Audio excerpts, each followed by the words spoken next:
আগে সবটা হাতের মুঠোয় আনতে হবে, তারপরে সব কটাকে আমি শিল নোড়ায় পিষব।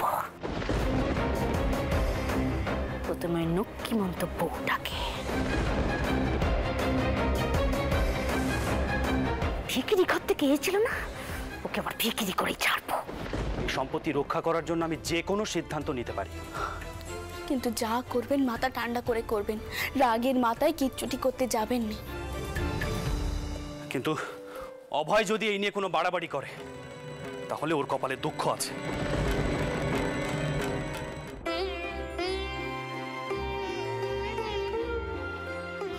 আয় বউ আয়, দেখ কাঙালিরা সব আসতে শুরু করেছে। জয় কর্তাবাবু জয়, জয় কর্তাবাবু জয়, জয় কর্তাবাবু জয়। তোমরা সবাই পেট ভরে খেও কেমন? বাবা মশাই তো খাওয়াতে খুব ভালোবাসতেন। পেটম ভাত যখন আমাদের গায়ে গিয়েছিলেন, মঠের পেশাদ সারা গায়ের মানুষকে খাইয়েছিলেন। তাই ভাবলুম কাঙালি ভোজন করালে বাবা মশাইয়ের আত্মার শান্তি হবে। তা বেশ করেছিস বউ, তোর মতো এমন করে সৌর ঠাউরের মান রাখার কথা আর কেউ কখনো ভাবেনি রে। কিছু মনে করো না মেজগিন্নি, মান রাখতে গিয়ে তো সম্পত্তি সব গয়ঙ্গচ্ছ হয়ে যাচ্ছে। সৌর ঠাউরের নাম করে দেখছি দান ছত্তর খোলা হয়েছে। বলি সম্পত্তি তোমার একার নয় বাঁচা, এসব করার আগে তোমার 5 জনের মতামত নেওয়া উচিত ছিল। ও কি কথা ছোট, এসব কি বলছিস তুই? আমি ভুলটা কি করেছি মেজগিন্নি? বরটা ওর মাথার উপর নেই বলে চন্দর একা তো সব সিদ্ধান্ত নিতে পারবে না। সম্পত্তি চন্দরের একারও নয়। এই তো বরটা ওর কিছুদিন আগেই কয়ে গেছিলেন অভয়ের বাপকে যে তার নামে কয়েকটা তালুক লিখে দেবেন আর অভয়ের নামে কয়েকটা ব্যবসা। তাহলে তো সম্পত্তির সমান সমান অধিকার থাকতো।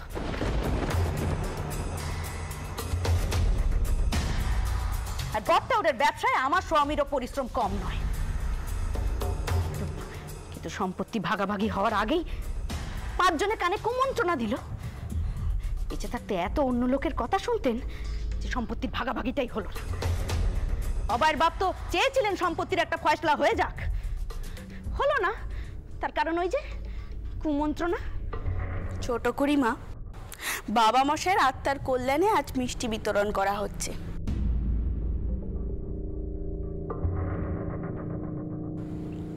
পাঁচ জনের সম্মুখে অন্তত বাবা মশাইয়ের মানটুকু রাখুন।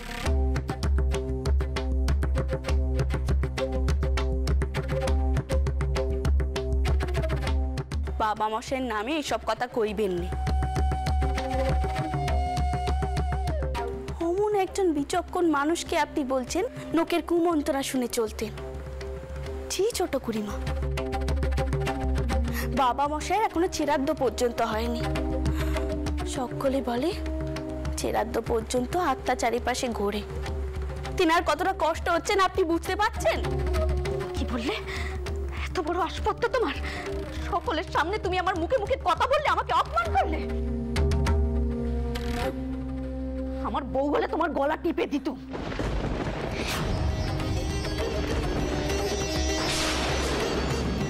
ঠিক আছে, বরটাও যখন নেই তখন আমি চন্দরের কাছে এর বিহিত চাইব।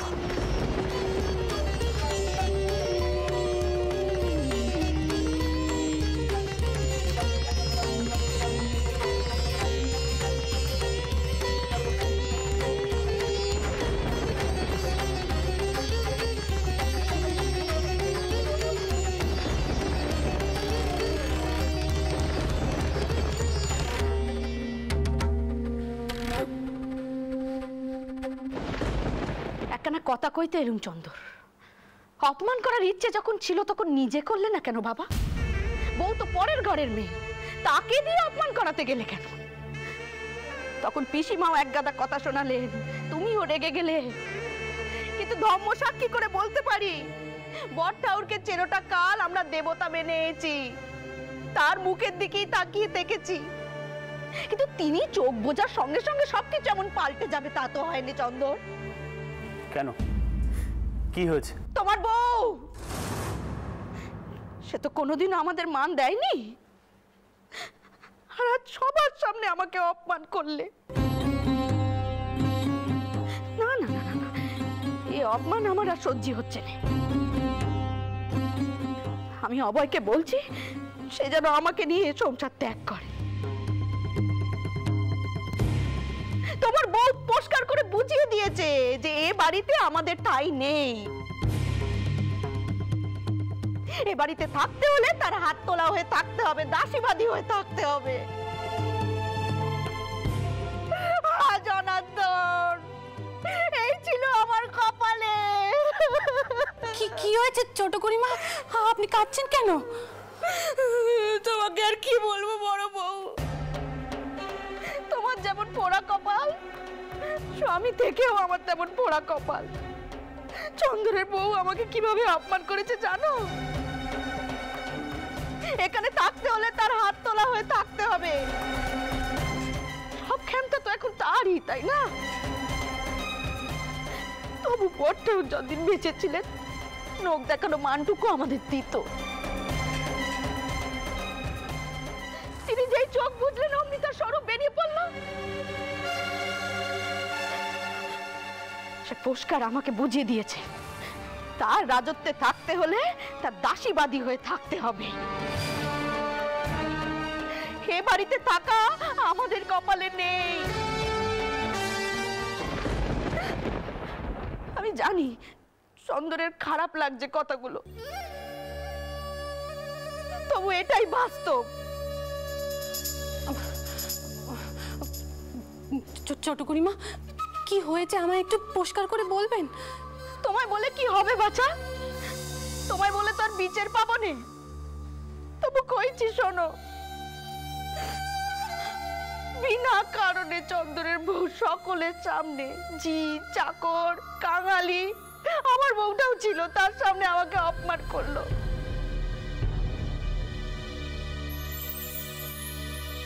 এ বাড়িতে এতদিন আছি, কেউ কোনোদিন এইভাবে অপমান করার সাহস পায়নি। না না না না, এরপরে আমার আর এ বাড়িতে টাকা চলে না। আমি দিদির কাছে যাচ্ছি বিদায় নিতে। সমাজে কেউ তো জানে না, এবার জানবে যে বড়টাও চোখ বুঝতে একরকম ঘাট ধাক্কা দিয়ে আমাদের বাড়ি থেকে বের করে দেওয়া হলো। না না ছোট করিমা, আপনাদের কেউ এই বাড়ি থেকে বের করে দেবে না। আমি কইছি আপনারা এই বাড়িতেই থাকবেন। থেকে কি হবে? অভয়কে তো নুনের গোলার কর্মচারী হতে হবে।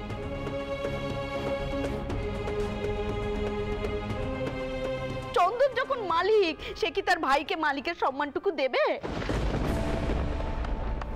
ভাই হয়ে ভাইয়ের কর্মচারী, লোকে যখন শুধোবে অভয় কি জবাবটা দেবে?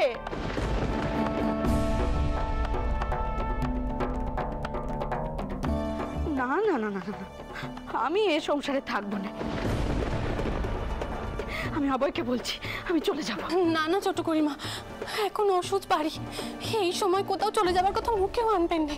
আমি দেখ, এই তো বউ, তুই চলে এসেছিস। তুই তুই কি কইছিস ছোট করিমাকে? আমি তো কিছু বলিনি, শুধু সবার সম্মুখে প্রতিবাদ করেছি। শোনো বড় বউ, শোনো, নিজে কেমন বড় মুখ করে স্বীকার করছে যে আমাকে অপমান করেছে। এরপরে তুমি বলবে এই বাড়িতে আমার থাকা উচিত? আমি থাকবো না, রইলো তোমাদের সংসার, আমি চললু। বোঠান, শরবতটা দিন তো, গলাটা শুকিয়ে গেছে।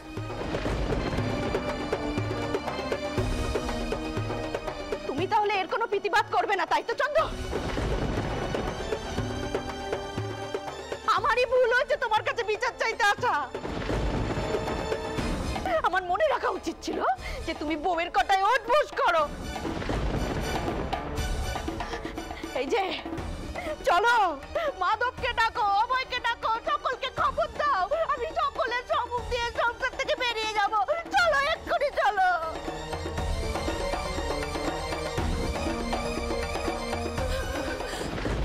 এইসব দেখিনি, এবার সব কথা মায়ের কানে যাবে। বাড়ি ভর্তি নোক। তুই কিছু একটা কর বউ, কিছু একটা কর। ছোট করিমা বাবা মশাইয়ের নামে কুকথা কইছিলেন, বলছিলেন বাবা মশাইয়ের নাকি কান পাতলা, আর তাই যেতে দিন বৌঠান। আসলে ছোট খুড়িমার অভয় ইচ্ছে করে এমন অশান্তি পাকাচ্ছে। কিন্তু এভাবে অসহ্যের সময় চলে গেলে আমরা তো কিছু করতে পারি না, আর আমরা তো তাদের যেতে বলিনি। একদিক থেকে ভালোই হয়েছে, আসলে সবকিছু সম্পত্তি নেওয়ার বাহানা মাত্র।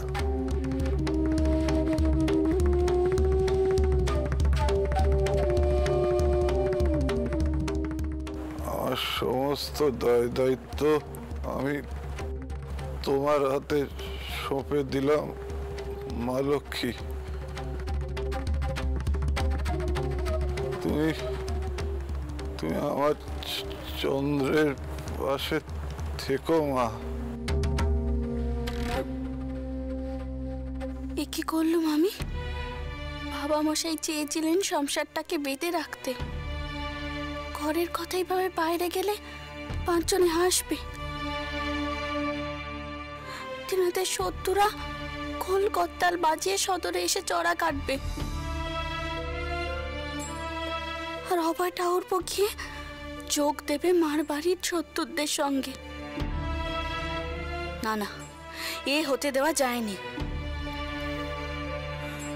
শুনছেন,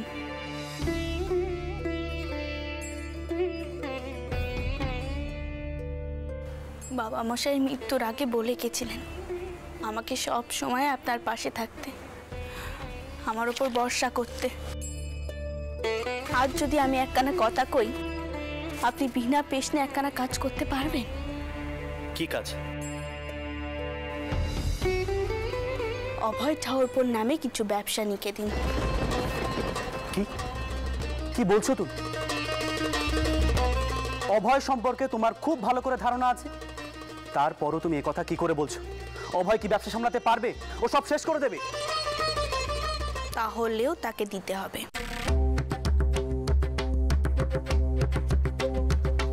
ছোট ছোট ক্ষতি কখনো কখনো আমাদের স্বীকার করে নিতে হয় বড় ক্ষতি আটকাবার জন্য।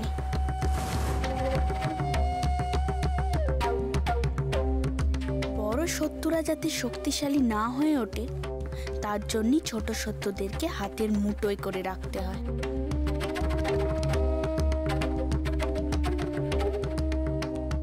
নাহলে ছোট শত্রুরা ফুলকি হয়ে বড় শত্রুদের দিয়ে সবকিছু ছাড়খাড় করে দেবে, শেষ হয়ে যাবে সবকিছু।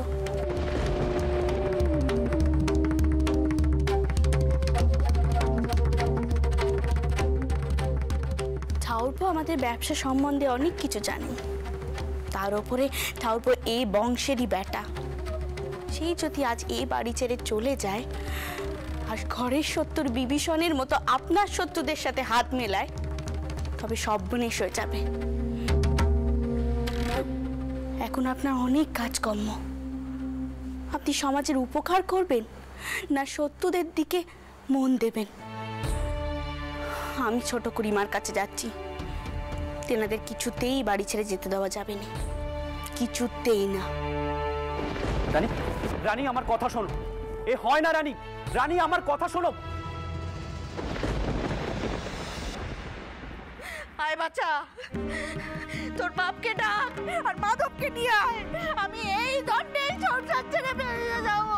আমার কথাটা একটু শুনুন না, আপনি শোকের সময় কেন এমন করছেন? লোকে কি কইবে? মাগো, ওগো আমি কোথায় গিয়ে দাঁড়াবো গো? বলি অভয়, এখন তোর বউয়ের কাছ থেকে আমায় শিখতে হবে যে কোথায় কেমন ব্যবহার করা উচিত। হবে না, শাউরির মুখে মুখে তো চোপা করবে ওই দেমাগি মেয়ে মানুষের সাথে মেশার ফল। কিরে তুই চুপ করে থাকবি? আমি আর কি বলবো মা? এই সংসারে কোনো কথা বলে কোনো লাভ আছে? কেউ কোনো কথা শোনে? এখন তো সব কথা সব ক্ষমতা বাবু রাজচন্দ্র দাসে। তার সংসারে উচিত কথা বলা যায় নাকি কখনো? সংসারে মাথা যদি এমনটা হয়, বাকিরা তো সেরকমই হবে।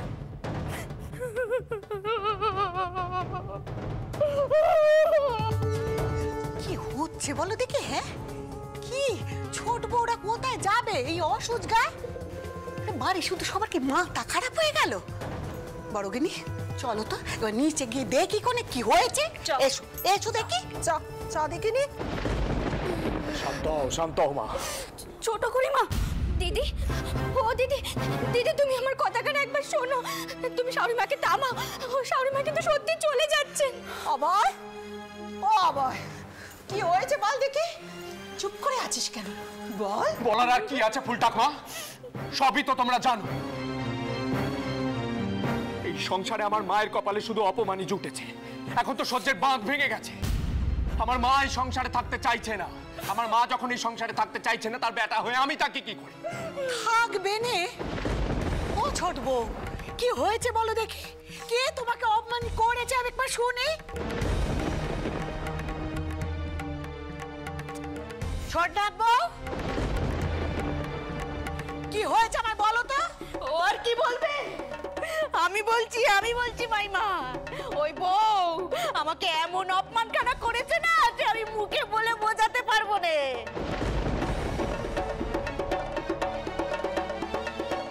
হবে নে, আপনারা এত ক্ষমতা ওর হাতে দিয়েছেন যে ধরাকে সরা জ্ঞান করেছে, আর এই হচ্ছে তার ফল।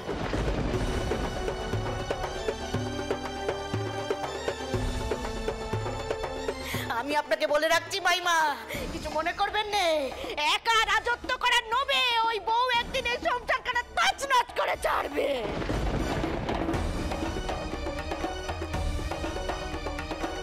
ছোটনাথ বউ, কি হলো তোমার এত বড় আসপদ্দা? হ্যাঁ, তুমি তুমি তুমি ওই শাউরিকে অপমান করেছো। তুমি কি ভুলে গেছো সে তোমার শাউরি হয়? এসব কথা এখন থাক, যেতে হয়তো চলো মা। এই সংসারে আমাদের কিছু পাওয়ারও নেই। দাঁড়াও ঠাউরপো,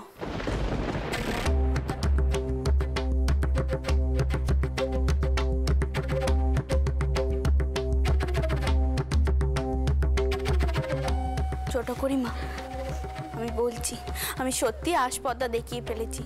আমি আপনার পায়ে ধরে মাপ চাইতাম যদি অসুস্থ না থাকতো। আমি আবারও বলছি আমার সত্যি অন্যায় হয়েছে। একদম আদিক্ষেতা দেখাবে না, বুঝেছো? জুতো মেরে গরু দান করতে এসো না।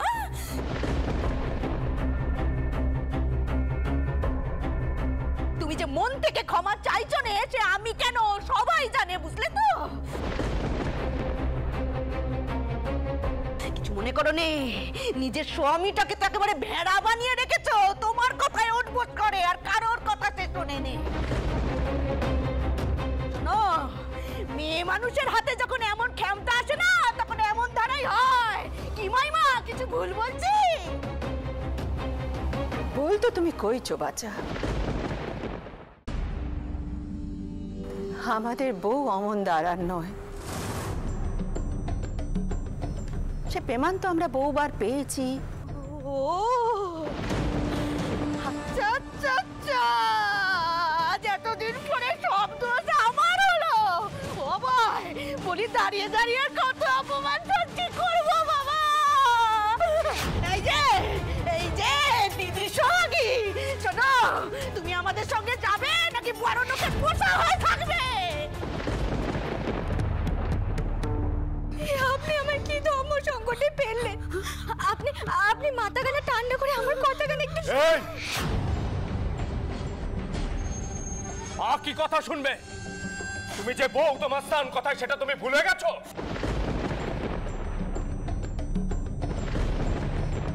মা যা হুকুম করবে তুমি মুখ বুজে শুনবে। মা যেটা বলছে তুমি সেটাই করবে। যেতে বলেছেন যখন যাবে।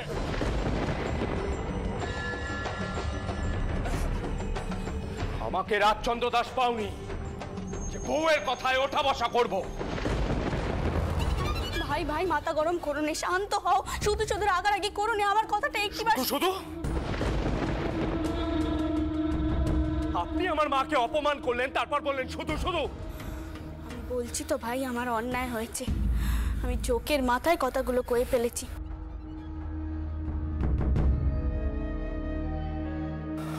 তা বলে এমন ভাবে শাস্তি দেবে? এই সংসার ছেড়ে চলে যাবে তোমরা? এই সংসার তো তোমাদেরও। সংসার? এই সংসার আমাদেরও।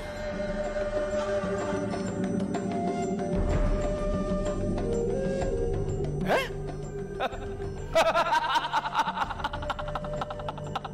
হাসালেন বউটান, এই সংসার এই সংসারে আমাদের কোনো মূল্য থাকলে এই সমস্ত কিছুর মালিক দাদা একা হতো না।